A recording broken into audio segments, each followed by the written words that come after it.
dar no domingo. Nós teremos culto normalmente dia 25 à noite. Os irmãos que não forem viajar, não tiverem compromisso, a igreja estará aberta e nós teremos culto de celebração ao Senhor. Nós só não teremos culto pela manhã, no dia 25, mas à noite, às 18h30, nós teremos culto normalmente, em nome de Jesus, tá bom? Para também continuar louvando e buscando a presença de Deus. Vamos lá, Efésios capítulo 1, verso 18. Efésios 1, 18.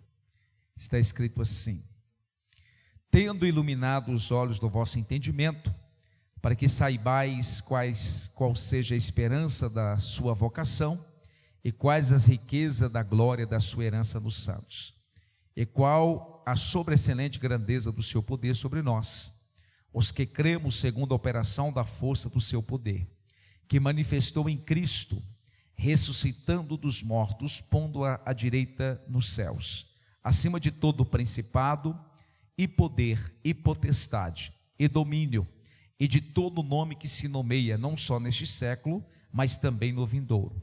E sujeitou todas as coisas aos seus pés, e sobre todas as coisas o constituiu como cabeça da igreja, que é o seu corpo, a plenitude daquele que cumpre tudo em todos. Pode se assentar, nós já oramos. Glória a Deus. Irmãos, nós estamos aprendendo algumas coisas aqui sobre a carta de Paulo aos Efésios. Eu não vou fazer toda aquela retrospectiva que nós fizemos nos últimos cultos, mas eu preciso lembrar você o propósito pelo qual Paulo escreve essa carta. Paulo escreve essa carta aos Efésios para que os irmãos cresçam na fé, na sabedoria, no amor e na revelação do Pai da glória. Paulo escreve com esse propósito, para que cresçamos na fé, na sabedoria, no amor e na revelação do Pai da glória. Agora é lógico, Paulo escreve para que cresçamos nessas virtudes com um propósito, e o propósito é para que nós vivamos de forma digna do Senhor. O Senhor, Ele espera que nós venhamos viver de forma digna dEle, que nós possamos viver à altura daquilo que Ele fez por nós. E Paulo, ele propõe esse caminho de fé, de amor, sabedoria e revelação. Nós precisamos crescer nessas virtudes: fé, sabedoria, amor e a revelação do Pai da glória. A expressão revelação Pai da glória, obviamente, trata-se do conhecimento de Deus. Crescendo na fé, crescendo no amor, crescendo na sabedoria e na revelação, Paulo entende que nós agora vamos viver de forma digna do Senhor. Tá certo? Agora eu quero fazer uma pergunta nesta noite. Você está vivendo de forma digna de Deus? Você está vivendo de forma à altura? Você está vivendo de modo que o nome do Senhor é glorificado na sua vida? Nós precisamos pensar sobre isso. Nós cantamos agora a última música muito bonita, que diz assim: eu quero te adorar, simplesmente te adorar. Os meus olhos são para te ver e o meu coração para te amar. Então olha só, nós acabamos de cantar para Deus, afirmar que nós queremos viver para adorá-lo, que nós vivemos para esse propósito. Agora a pergunta é: isso é uma verdade na minha vida? Eu estou vivendo de forma digna do Senhor? Eu estou vivendo à altura? E aí talvez nós possamos ou podemos tentar nos esquivar, falar: pastor, mas eu sou limitado, sou pecador, Deus conhece a minha estrutura. Mas nós aprendemos aqui na última quinta-feira, não sei se foi aqui que eu falei, Deus, todas as vezes que Deus nos pede alguma coisa, Deus primeiro nos dá condições para aquilo. Não tem nada que Deus venha nos pedir sem antes nos dar condições. Você pode ter certeza, se Deus lhe pedir algo, Deus lhe dará condições para que isso aconteça, tá certo? E a condição vem de quem? Vem de Deus, não é de nós. Quando nós olhamos para a Bíblia Sagrada, nós ficamos estarrecidos, perplexos, mas ao mesmo tempo encorajados, com homens e mulheres que foram instrumentos na mão de Deus. Deles mesmos, na verdade, não tinham nada, mas Deus deu a essas pessoas condições de fazer a vontade dele, tá certo? Nós temos exemplos e mais exemplos sobre isso. Por exemplo, Quando Israel precisava de um profeta, de um juiz e de um sacerdote, da onde que Deus tirou? De uma mulher estéril. Deus precisava de um profeta, de um sacerdote, de um juiz. Essa expressão Deus precisar, entre aspas, tá? Então Deus faz isso através de uma mulher estéril. Deus sempre nos dará condições para cumprirmos o seu propósito. Então, se você e eu queremos viver de forma digna do Senhor, nós precisamos o quê? Crescer na fé, na sabedoria, nós precisamos crescer no amor e na revelação do Pai da Glória. Esse é o caminho que nós precisamos trilhar, nós precisamos crescer. Paulo, ele convida esses irmãos para esta perspectiva, e ele diz aqui, e ele faz aqui, na verdade, é o que nós estamos discutindo essa semana, ele faz aqui algumas orações para que esses irmãos recebam alguma coisa. Paulo ora para que esses irmãos recebam, nós já explicamos, essa parte eu vou lembrar. Paulo ora para que esses irmãos recebam o espírito de sabedoria e o espírito de revelação. Paulo ora para que isso aconteça. Eu não sei se nas últimas semanas você tem orado sobre isso, porque você já ouviu isso 3 cultos. 3 cultos eu falo isso. Então, se você não está orando sobre isso, aí você não vai conseguir crescer. E se você não está orando sobre aquilo que é pregado, você não vai viver de forma digna. Se você não vive de forma digna, você não está glorificando a Deus. Então, o cantar aqui se torna vazio. O cantar se torna vazio. Nós precisamos aplicar isso aqui. Paulo ora também para que esses irmãos eles tenham o conhecimento de Deus, que já está aí no versículo de número 18, nós lemos: tendo iluminado os olhos do vosso entendimento, para que saibais qual seja a esperança da vocação e das riquezas da glória da sua herança, o qual sobre a excelente grandeza do seu poder sobre nós, o que cremos, segundo a operação da força do seu poder. Paulo ora para que conheçamos a Deus. Eu não sei se vocês lembram, no último domingo que eu preguei aqui, eu preguei o Salmo 34, quando Davi está na caverna de Adulão. Aí um dado momento ele vira para ele mesmo, ele estava numa fala com ele mesmo, compondo um salmo, diz assim: olha, provai e vede que o Senhor é bom. Provar e ver, experimentar Deus, ter experiência com Deus. Aí vale uma pergunta: você já teve alguma experiência com Deus? Nesses últimos 5 anos, você tem tido experiência com Deus? Davi convida-nos a provar e ver que o Senhor é bom. Nós falamos sobre o conhecimento, que foi a palavra de introdução da Genilza, aonde Jó, ele compreende que após um processo doloroso, ele começa a conhecer Deus em uma amplitude que ele jamais imaginava. Certo é, nós podemos também conhecer Deus como Deus quer se revelar. Tá certo? Nós queremos conhecer, nós podemos conhecer. Essa fala aqui não é só para Jó. O que está na Bíblia não é só para essas pessoas, é para mim, é para você, é para nós. De modo que todas as coisas que estão aqui foram escritas para o nosso exemplo, para o nosso crescimento. Nós também falamos que Paulo ora para que nós tenhamos esperança. A nossa esperança, irmãos, não é algo assim hipotético. Não é algo vazio, não é algo no campo da conjectura, não é algo vago. Nós esperamos com convicção. E aí eu expliquei para vocês aqui, um comentarista, ele disse que antigamente o mundo não tinha esperança. Havia um ditado popular que dizia assim: olha, nunca ter nascido é a maior felicidade. A segunda maior felicidade é morrer ao nascer. O mundo não tem esperança. Conversa com as pessoas que não conhecem Deus, conversa com as pessoas que não conhecem Jesus. Eles não têm esperança, gente. Não tem esperança. E isso está entrando no nosso arraial. Essa semana, se eu não estou equivocado, suicidou 2 pastores, um de 39 anos de idade. Pastores. Eu tenho um colega que estudou comigo de seminário, suicidou. O saudoso Zaqueu. Essa falta de esperança, ela está adentrando o arraial cristão. Agora, nós não somos como aqueles que não têm esperança, nós temos uma esperança viva. A nossa esperança é muito mais do que um anseio por alguma coisa boa. A nossa esperança é muito mais do que uma expectativa. A nossa esperança é uma pessoa, Cristo Jesus. Paulo diz em Colossenses: Cristo em vós, esperança da glória. Nós temos uma esperança concreta, nós temos uma esperança real. Nós não estamos esperando e vamos ficar frustrados, decepcionados, abatidos. A nossa esperança ela é Cristo Jesus. Aí Paulo ora para que esta igreja ela pudesse lembrar da sua esperança. Nós temos uma esperança viva, uma esperança gloriosa. E aí eu falei para vocês na semana passada que Deus nos chamou a alguma coisa e para alguma coisa. Deus chamou a nós outros para sermos de Jesus Cristo e para a santidade. Nós somos do Senhor. Amém? Nós somos do Senhor. E Ele nos chamou para a santidade. Santidade. Ô irmãos, a santidade, ela não é um fim em si mesmo. A santidade é a porta de relacionamento com Deus Santo.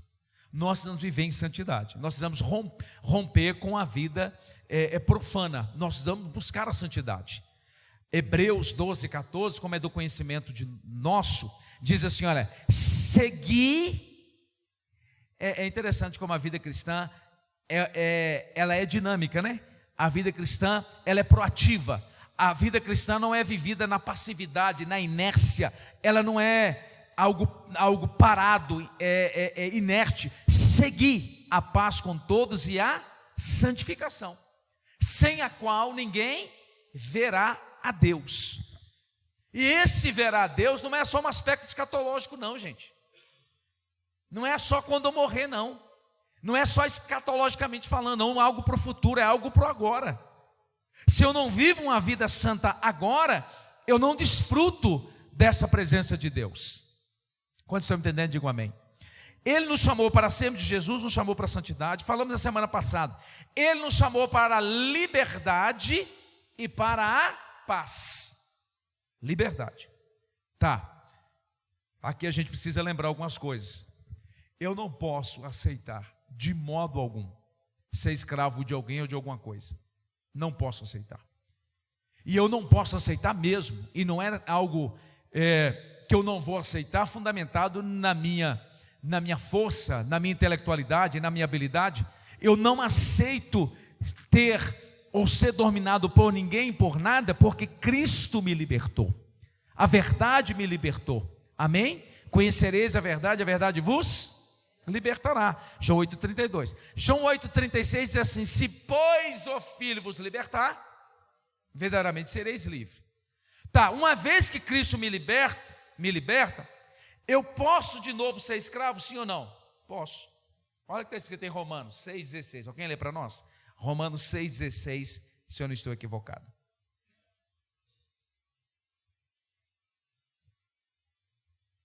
Romanos 6,16. O que está escrito aí?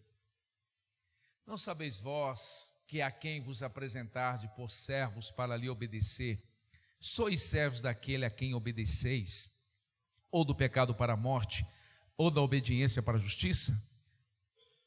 Olha só, o que Paulo está dizendo aqui? Eu sou livre, sou livre. Agora, eu posso me submeter a uma escravidão, para aquilo pelo qual eu ofereço. Eu tenho que tomar muito cuidado. Eu posso me tornar escravo novamente. Não é uma tirania, é eu voluntariamente me tornar escravo. Então nós devemos tomar muito cuidado, irmãos, se nós não temos voltado à prática de escravidão. Tá certo?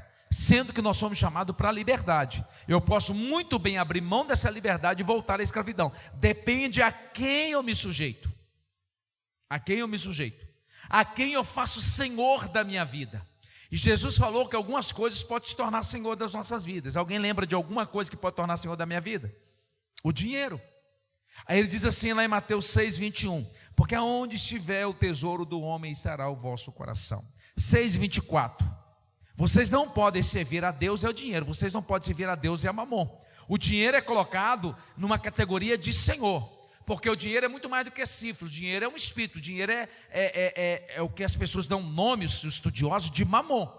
Então eu tenho que tomar cuidado para o dinheiro não ser senhor na minha vida. O dinheiro tem que ser servo. É uma espécie de senhor. Certo eu preciso tomar cuidado a quem eu estou me submetendo, a quem eu estou entregando o domínio sobre a minha vida, porque Cristo me chamara para a liberdade, e não somente isso, Eu sou dele, para viver em santidade, para desfrutar de liberdade e para desfrutar de paz. Uma paz que não é ausência de guerra. Qual que é a paz que o mundo prega? A ausência de conflito. Meu irmão, é uma utopia. Isso nunca vai acontecer. Desde a queda no Éden, o homem vive em guerra. O homem vive em guerra com Deus, o homem vive em guerra consigo mesmo e o homem vive em guerra com o outro.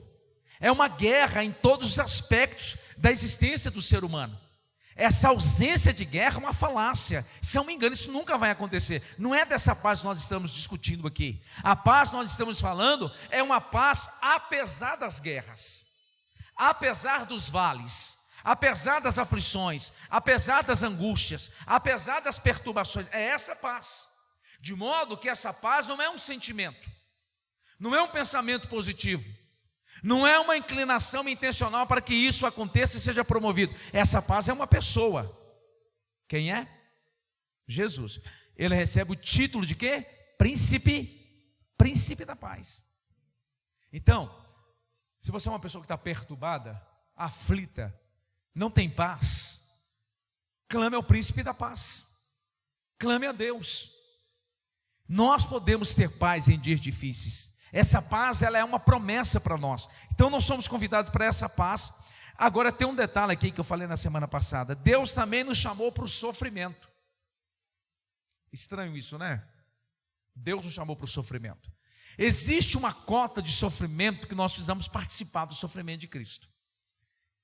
O sofrimento, na perspectiva bíblica, é pedagógica. Nos conduz a um fim, nos conduz a um propósito. Eu vou te provar isso biblicamente. Vamos lá em Romanos capítulo 5. Romanos capítulo 5. Alguém vai ler para nós do verso 1 até o verso de número 3. Romanos 5, do 1 ao 3. Alguém?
Aí, olha só, do 1 ao 5, ou do 1 ao 6, o que está escrito? Há uma ação pedagógica, diz assim no 3, e não somente isso, mas também nos gloriamos na tribulação, porque a tribulação produz, tem aí 3 coisas, não sei se eu vou falar na sequência, paciência, esperança, experiência ou esperança.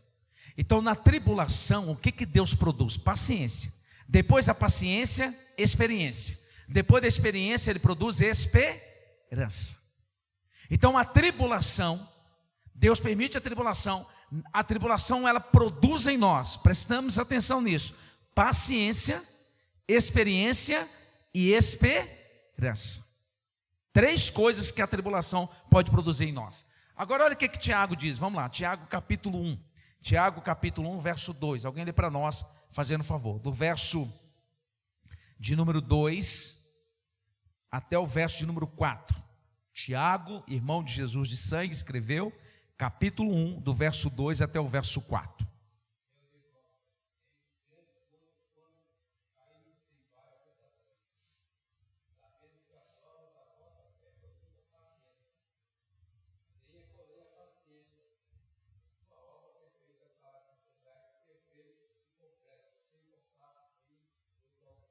Então olha só, Paulo está dizendo no capítulo 5, e não somente isso, não somente o que, Paulo? Tendo sido, pois, justificados pela fé, temos paz com Deus.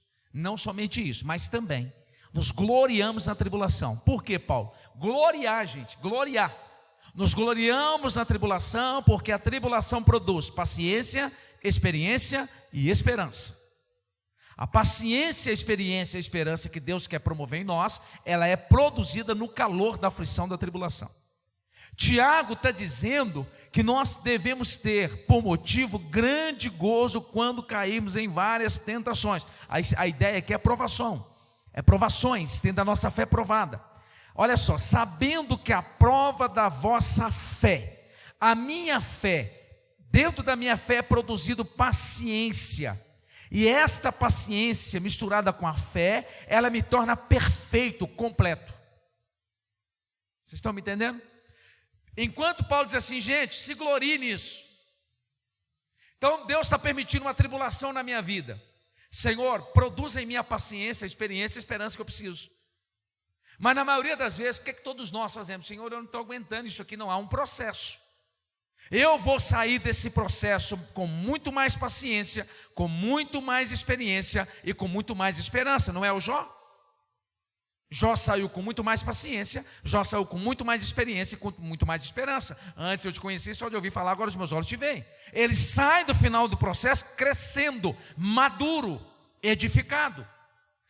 Nós, a maioria de nós, talvez aqui 90% de nós, abortamos o processo e nunca crescemos. Aí Tiago está dizendo assim, quando vocês aguentam a provação, a fé de vocês é provada.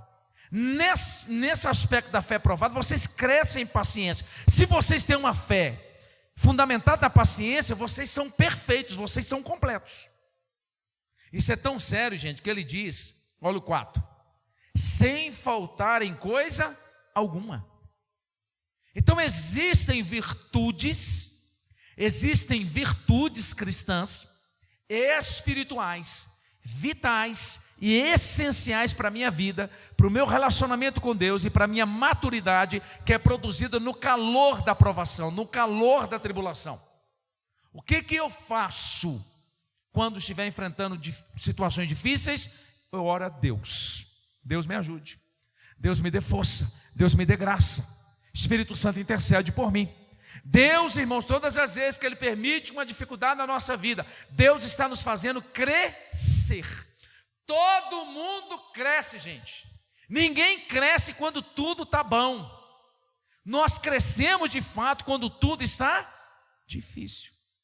Nós crescemos em humildade, nós crescemos em quebrantamento, nós crescemos em valorizar as coisas que realmente precisam ser valorizadas, nós crescemos na nossa dependência de Deus. Ninguém cresce na bonança, todo mundo cresce na tempestade. Ninguém cresce em bonança não. Então, se eu estou atravessando por uma tribulação, por uma provação, tem notícia boa da Bíblia. Qual é? Deus está produzindo em mim paciência, Deus está produzindo em mim experiência, Deus está produzindo em mim esperança. Se eu estou sendo provado, a minha fé está sendo forjada com paciência. Porque tem muita gente que tem fé, mas não tem paciência. Não tem paciência.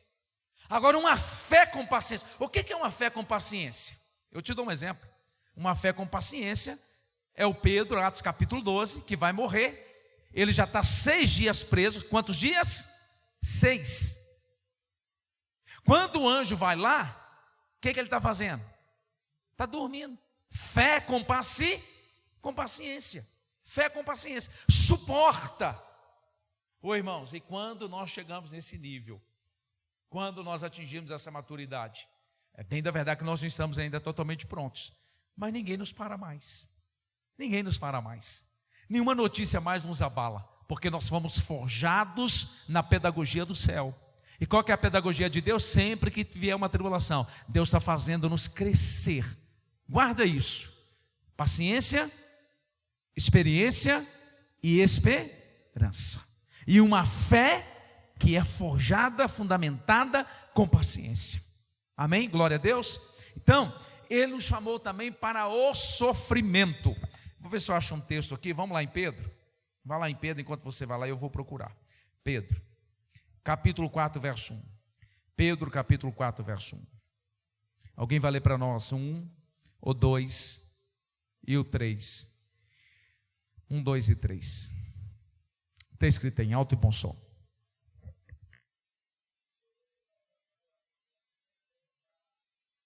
Pode, porque se a pessoa entrar, ele foi inserido num processo e ele abortar o processo, ele não é aprovado, ele é reprovado.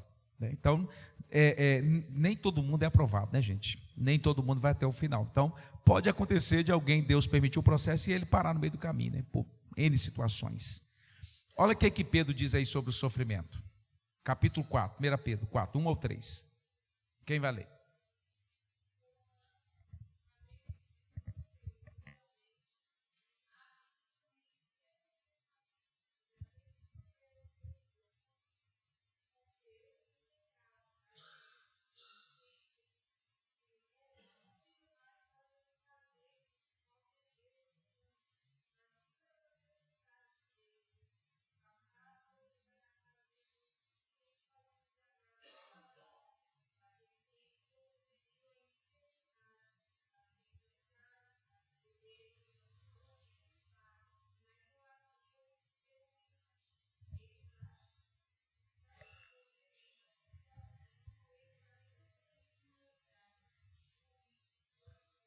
Aí, obrigado. Olha só, Pedro está dizendo assim: armai-vos, ó, fiquem atentos. O que, Pedro?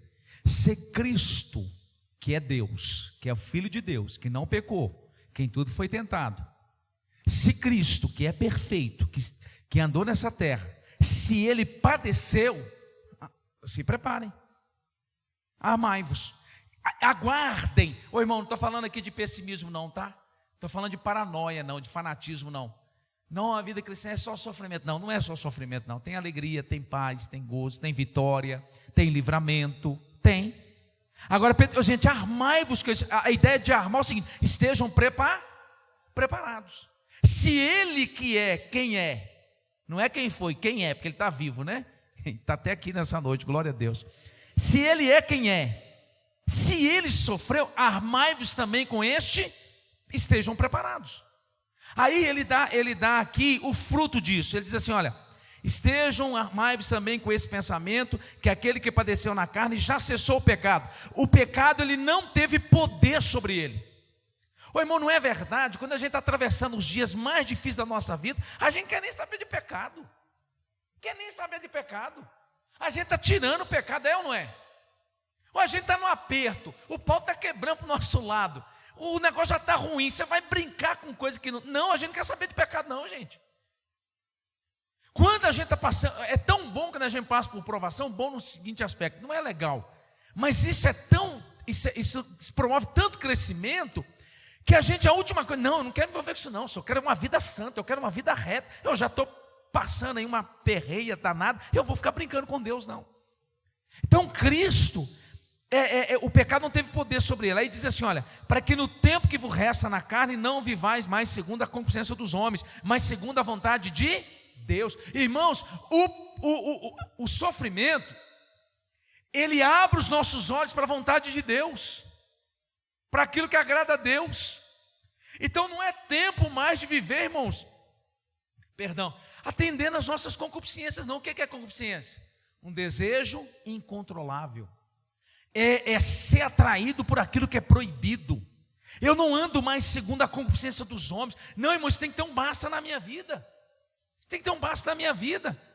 Eu posso ser tentado, a minha carne pode até inclinar, mas eu viver, eu ser intencional, eu buscar isso. Não, está errado.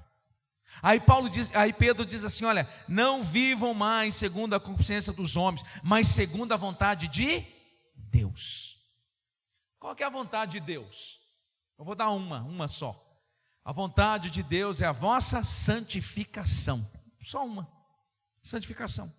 Então eu vou acordar amanhã em nome de Jesus, sexta-feira. Antes de levantar da cama: Senhor, qual é a tua vontade para hoje? Um texto que eu uso muito aqui, vocês vão lembrar, Efésios capítulo 5, verso 14. Efésios capítulo 5, verso 14, está escrito assim: desperta, ó tu que dormes, levanta de entre os mortos, e Cristo te iluminará. Vede prudentemente como andais, não como necios, mas como sábios, remindo o tempo, porque os dias são maus. Pelo que procurai entender qual seja a vontade de Deus. Eu levanto da cama... Eu não estou preocupado com o café da manhã. Eu não deveria estar preocupado com as minhas próprias preocupações. Eu tenho preocupação, gente, eu não sei você, mas eu tenho. Eu tenho certeza que você tem, né? Que você não está no céu ainda, você está igual eu. Eu não vou deixar nem a preocupação ocupar o meu coração. Eu nem levanto da cama, Senhor, qual é a vontade do Senhor para hoje? Eu procuro, eu persigo a vontade de Deus. Será que isso é uma realidade na minha vida? Será que isso é uma realidade na sua vida? Aí Paulo está dizendo assim, gente, vivam segundo a vontade de Deus. Aí ele fala, por quê? Porque vocês já viveram muito tempo em outra realidade. Qual é a outra realidade? Projeta aí, Raoni, verso 3 de 1 Pedro capítulo 4. Olha a realidade que nós vivíamos. No tempo passado da vida, fazíamos a vontade dos gentios. Quem é gentio na Bíblia? Aqueles que não conhecem a Deus. Como é que era a nossa vida antes? Prossiga, Raoni, fazendo favor. Andando em dissoluções, concupiscências, embriaguez, glutonarias, bebedice e abomináveis idolatria. Irmãos, não pode. Uma pessoa que de fato conhece a Deus, uma pessoa de fato que quer agradar a Deus, uma pessoa de fato que um dia quer morar no céu, a sua vida não pode ser conduzida pela dissolução, pela embriaguez, pela idolatria, pela concupiscência, não pode. Agora, quem tem o poder de quebrar isso na nossa vida, além de Deus e do Espírito Santo? O sofrimento. Convida alguém aqui na igreja que está passando um sofrimento profundo e fala, vão pecar aqui, pecar, só estou precisando de santificar a minha vida. Quando a gente passa por sofrimento agudo, por situações dificílimas, a gente quer Deus, é ou não é? A gente quer Deus. Irmão, a gente acorda de madrugada sem alarme de relógio, a gente jejua, a gente perde a fome, a gente quer Deus. O sofrimento, então, Deus nos chama para o sofrimento, porque no sofrimento, repito, Deus produz em nós paciência, experiência, esperança. Na provação, a nossa fé, ela se torna uma fé paciente. No sofrimento, Cristo padeceu, eu preciso estar pronto para o sofrimento. E aí eu vou matando a concupiscência na minha vida, os desejos da carne. Eu vou agora buscar a vontade de Deus, procurar a vontade de Deus. Irmãos, nós precisamos urgentemente nos voltar para a vontade de Deus. Não permita que nada nem ninguém tire isso de você. Não permita. Por mais que você esteja enfrentando dias difíceis, dias de frustração, de decepções, você está sendo surpreendido com muitas coisas, com muitas pessoas, mas não permita que nada nem ninguém tire o foco da sua vida. O meu e o seu, foco é fazer a vontade do Pai, é fazer a vontade de Deus. Não permita que ninguém tire isso de você, não. Ainda que você fique sozinho, ainda que você fique na lona, mas fique sozinho, fazendo a vontade de Deus. Não é a oração do Pai Nosso? Seja feita a tua, assim na terra como no céu. Então Deus precisa me encontrar fazendo a vontade dele. Aí a Bíblia diz também que nós somos chamados para o seu reino, para a sua glória. Nós estamos num reino, irmãos, amém? Olha que texto bonito, estou lembrando aqui, o Espírito Santo está me lembrando. Vamos lá, Hebreus, capítulo 12. Vamos lá, vou ver se é isso mesmo. Hebreus. Alguém vai ler para nós assim com a voz bem tonada, né? 28. Hebreus 12, 28. Olha que lindo.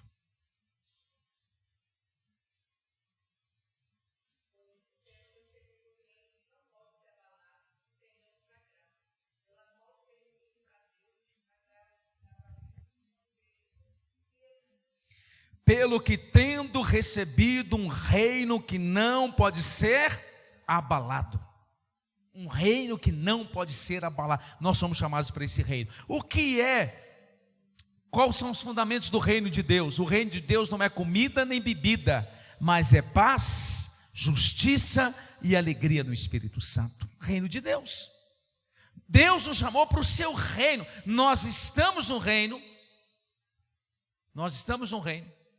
Nós peregrinamos no reino e um dia estaremos definitivamente no reino. É a ideia. Eu fui salvo, eu estou sendo salvo e eu serei salvo. Como assim, pastor? Quando que eu fui salvo? Quando eu fui justificado. Como que eu estou sendo salvo? Sendo santificado. Como que eu serei salvo definitivamente? Alguém lembra? Glorificado. Então eu fui justificado, estou sendo santificado e serei definitivamente na glorificação. quando então nós teremos um corpo semelhante ao dele. Seremos como ele. Tá certo? Nosso corpo será glorificado, nós ressuscitaremos. Se nós formos enterrados, se Deus não voltar até lá, Jesus, melhor dizendo, nós vamos ser sepultados. Mas se nós formos sepultados, eu não sei como, a Bíblia não explica, Deus dará uma ordem. Olha que coisa tremenda. O fogo devolverá o corpo, a água devolverá o corpo, a terra devolverá o corpo, e a alma se encontrará com o corpo e entrará para a glória. Isso é glorioso, gente. Até os dias na sepultura está contado os filhos de Deus. Que coisa tremenda.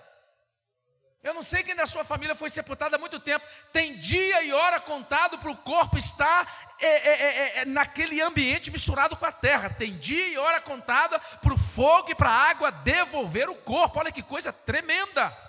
É o reino de Deus. E nós, se formos arrebatados vivos, o nosso corpo num piscar de olho. Quanto que é um piscar de olho? 7 milésimos de um segundo. 7 milésimos de segundo é um piscar de olho. Em 7 milésimos de segundo, que eu nem sei, é um piscar de olho, o nosso corpo será transformado. É esse reino que nós recebemos. É para esse reino que nós somos chamados. Por isso que a Bíblia diz, irmãos, apesar dos pesares, somos mais do que vencedores. Esse reino que nos espera. Ele nos chamou para o seu reino. E Hebreus diz aqui, olha, pelo que tendo recebido um reino que não pode ser abalado, retenhamos a graça. Bom, eu tenho consciência. Qual é a consciência que eu tenho? Eu fui chamado para um reino, tá? Qual que é o reino? Quem é o rei? Deus, Jesus. Ele governa. Esse reino é paz, justiça e alegria no Espírito Santo. Esse reino não pode ser abalado. Esse reino é eterno. Tá, eu recebi esse reino. O que é que eu tenho que fazer? Olha a parte B. Retenhamos a graça. Retenhamos a graça. O que é reter a graça? Eu vou cuidar disso aqui. Eu vou guardar isso aqui. Sabe quando você recebe um presente de uma pessoa que você ama muito? Você não guarda com carinho? Você não deixa ninguém pôr a mão? Você guarda aquilo. Retenhamos, guardamos, zelo. Retenhamos a graça pelo qual servimos a Deus agradavelmente, com reverência e piedade. Então eu retenho a graça, eu recebi, eu retenho. Entendam-me, quem me dá é Deus, agora eu cuido. Agora eu vou servi-lo. Uma vez que eu estou inserido nesse reino, uma vez que eu recebi uma graça, eu zelo pela essa graça. Agora eu sirvo a Deus. Agora eu não sirvo a Deus de qualquer maneira, não. Como que eu sirvo a Deus? Agradavelmente. Aí Paulo diz assim em Filipenses capítulo 4, verso 8, se eu não estou equivocado. Finalmente, irmãos, de tudo que eu falei até agora, tudo que é louvável, tudo que é honesto, tudo que é de boa fama, tudo que é verdadeiro, nisto ocupe o vosso pensamento. De tudo que se deve guardar, 4:23 de Provérbios, guarda o vosso coração, porque dele procede a saída da vida. Eu tenho que cuidar da minha vida de modo que eu agrade ao Senhor. Irmãos, eu preciso viver de forma que isso é adoração. Eu preciso agradar a Deus. E a Bíblia é tão fantástica que ela tem orientações para tudo isso. Eu vou dar de forma bem simples para vocês. Paulo diz assim, Colossenses 4, Gálatas capítulo 6 vai tratar desse assunto. Diz assim: servos, servi ao Senhor de vocês sem murmuração. Não faça apenas o que eles pedem, não sirva apenas debaixo dos seus olhos, porque ao Deus, o Senhor verdadeiro, é quem vocês servem, e vocês receberão recompensa. Um cristão genuíno, verdadeiro, ele deve ser o melhor funcionário da empresa que ele trabalha. O seu patrão pode ser um macumbeiro, pode ser um carrasco, pode ser uma pessoa que difícil de relacionamento, que não elogia, que não reconhece. O cristão genuíno, que entende que está no reino inabalável, ele serve para agradar quem? Ao Senhor. Ele não trama nada nos bastidores. Ele não sai semeando contenda no meio da empresa. Ele pode ser até taxado como alguém que quer puxar saco, como alguém que é bom, mas ele tem consciência. Não, eu tenho um Senhor. Mas não é só para os servos, não. Paulo também diz: e vós, senhores, saibam de uma coisa, vocês têm um Senhor acima de vocês. E a Ele um dia vocês vão prestar conta. Está vendo a dinâmica da vida? É simples. Vão lá para o esposo e para a esposa. Esposo, amai as vossas esposas como ao Senhor. Esposas, sejam submissas. Filhos, obedeçam os vossos pais em tudo. Pais, não provoqueis a ira dos vossos filhos. Isso é viver de forma agradável ao Senhor. Quando Henri demora para tomar café lá em casa, para almoçar alguma coisa, aí eu fico pegando o pé dele e fico assim, tá. Aí Fran fala assim, para de provocar a ira nesse menino. Aí toda vez que eu fico no pé dele, grito umas 30, aí eu lembro desse negócio. Parar. Então, viver de forma agradável. Ô irmãos, o que saiu da sua boca hoje agradou a Deus? O que saiu do seu coração hoje agradou a Deus? Porque tudo que procede do coração, aqui é a saída da vida. Aquilo que você falou assim no WhatsApp e depois agora você apagou, o Espírito Santo pode ler? De forma agradável. Aquilo que passou no seu pensamento quando alguém tentou lhe apunhalar pelas costas, será que agrada a Deus? De forma agradável, gente. Alguém te deu uma fechada no trânsito, colocou a sua família em risco. Quando você lá ia, opa, isso aqui não agrada a Deus. Hoje a gente servir a Deus de forma agradável. Hoje a gente está aqui sentado no banco, cantar uns louvores, ouvir um pregador, é uma coisa. Agora lá fora, quando eu e você somos desafiados, lá fora, quando eu e você somos experimentados, alguém coloca uma pedra no nosso sapato, é aí que nós somos provados. Se eu não estou vivendo de forma agradável a Deus, que reino é esse? Não é só isso, o que tem mais tem lá? De forma agradável, se vamos a Deus, isso aqui é interessante, né? Esse negócio saltou os meus olhos aqui. É servir a quem? A Deus. No frigir dos ovos, é para quem que nós estamos vivendo? Para Deus. Deixa que ninguém tire isso de você não, só. Eu não posso deixar que ninguém tire isso de mim não. É a Deus. Lembra do Paulo? 1 Coríntios 10:31, quer comais, quer bebais, quer façais qualquer outra coisa, façam tudo para a glória de Deus. Meu irmão, querido ou querido, sua esposa, o seu filho, você está tentando tirar a minha paz, mas eu não vou deixar de viver para agradar a Deus. Pode fazer o que você quiser, eu quero é agradar a Deus. Ah, mas não, eu quero agradar a Deus. Não vai falar nada não? Não, isso não agrada a Deus, eu não vou falar. Aí quem escreveu os Hebreus diz o seguinte: sirvamos a Deus agradavelmente com reverência. Reverência, a gente precisa ter consciência quem Ele é, reverência, entendermos quem somos e quem Ele é, nos rendermos a Ele com essa consciência da nossa fragilidade, da nossa pequenez, da nossa miserabilidade, mas ao mesmo tempo não esquecemos que Ele é santo, Ele é o Senhor, Ele é Deus. Sabe, irmão, isso não é só no culto não, isso é em tudo, reverência, santidade, sabe? Nós estamos vivendo dias difíceis na igreja, né? Eu estou falando em todas as igrejas. O celular hoje está quase um bezerro de ouro, né? Eu estava num lugar outro dia pregando, mas tinha tanto celular filmando, eu falei, meu Deus do céu,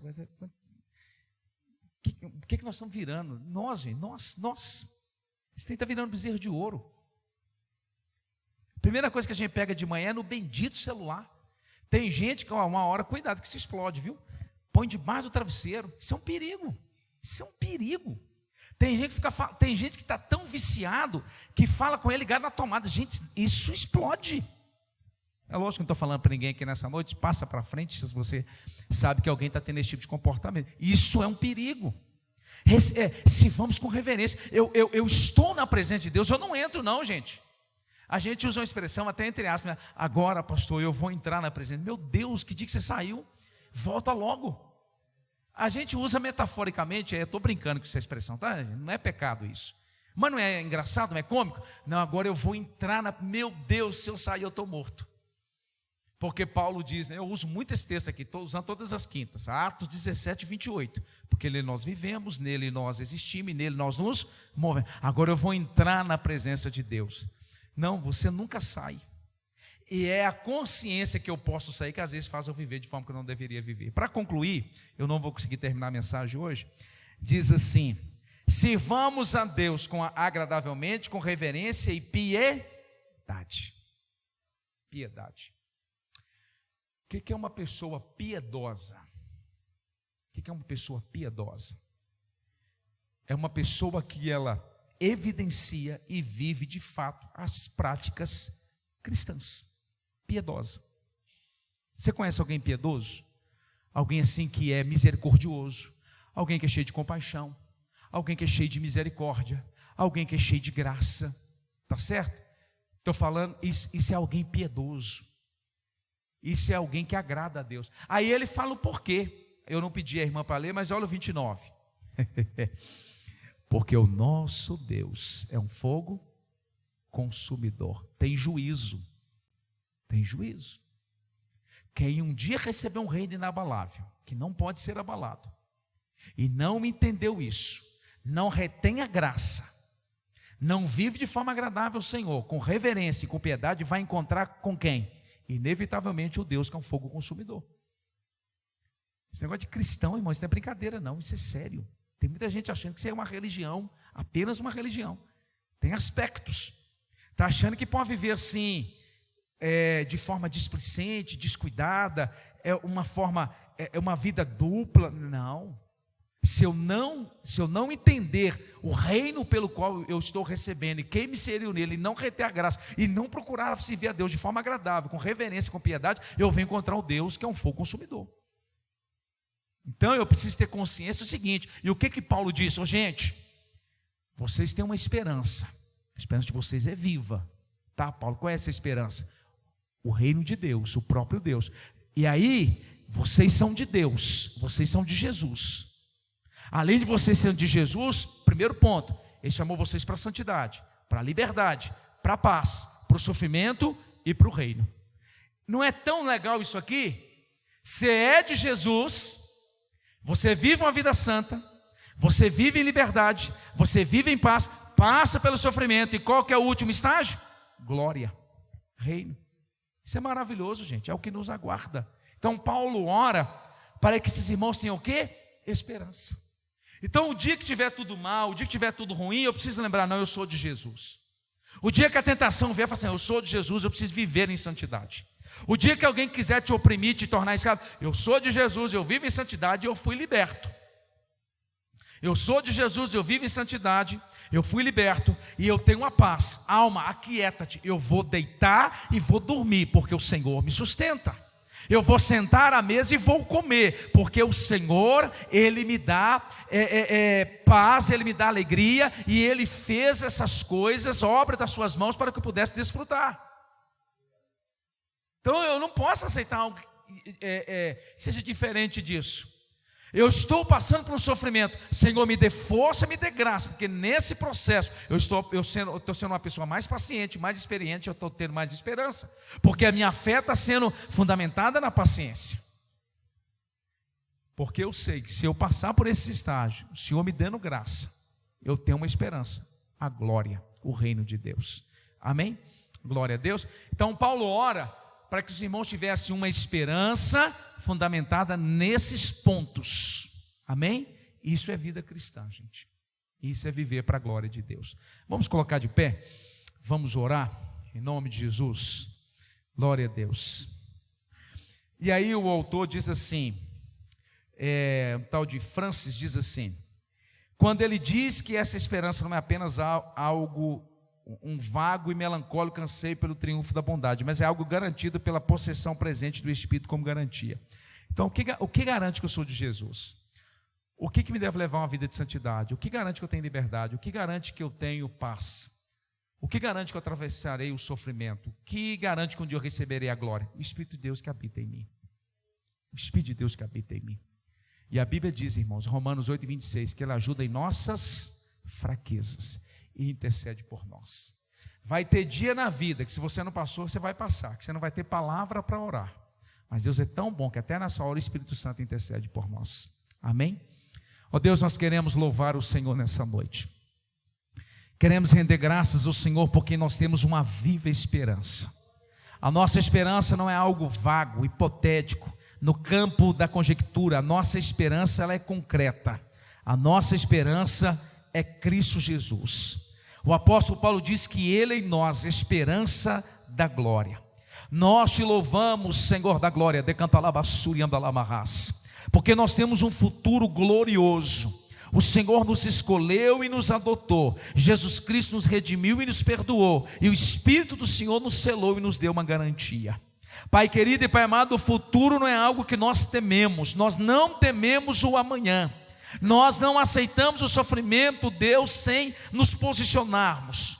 Pai querido e Pai amado, nós estamos fundamentados na esperança e na segurança que o Senhor nos dá. Obrigado porque nós somos de Jesus, para vivermos em santidade, para desfrutarmos de uma vida em liberdade, para termos uma paz que excede a todo entendimento humano.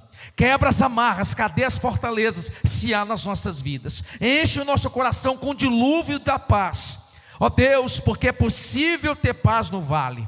Ajuda-nos a perseverarmos e sermos fiéis no sofrimento, e que haja em nós paciência, experiência, esperança, que a nossa fé seja uma fé paciente. Deus, que nós venhamos nos armar com esse pensamento, porque Cristo um dia padeceu, não será diferente conosco. Obrigado porque tudo isso nos é garantido pelo Teu Espírito Santo que habita em nós. Obrigado que nós recebemos um reino inabalável.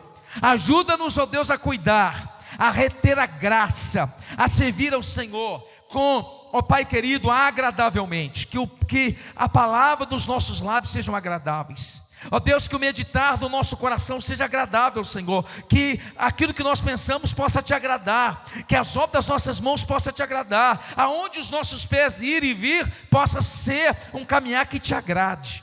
Ajuda-nos também a servir o Senhor com reverência, com piedade. Nós queremos, ó Deus, Te agradar de fato. Nós queremos viver para a glória do Teu santo nome. Obrigado, porque nós já estamos inseridos nesse reino, mas um dia nós estaremos definitivamente. Ó Deus, o nosso corpo estará lá glorificado, a nossa alma, o nosso espírito transformados. Um dia nós entraremos nos portais da eternidade e viveremos esse reino pelos séculos dos séculos. Nada nem ninguém, nem o inferno em peso, nem toda e quaisquer situações e adversidades, pode Deus mudar isso nas nossas vidas. Isso é fato, e quem garante isso é o Senhor. Nós Te louvamos por essa verdade, em nome de Jesus, amém. Irmãos, quem garante isso é o Senhor, amém? Talvez você está capengando, Deus é que nos respalda. Ora, está escrito assim em Judas, né? Ora, aquele que é poderoso para vos guardar de tropeçar e vos apresentar irrepreensíveis e com alegria no seu reino, Ele nos guarda e Ele nos apresentará irrepreensíveis. É Ele que faz todas as coisas. Que o grande amor de Deus, que a graça redentora de Jesus Cristo, que a doce comunhão e consolação do Santo Espírito do Senhor seja sobre a tua vida, sobre a tua casa, a tua família, e que o Senhor lhe proporcione graça, que o Senhor lhe dê paz, que o Senhor te sustente, não somente hoje, mas para todo sempre. Você diz: Deus te abençoe. Semana que vem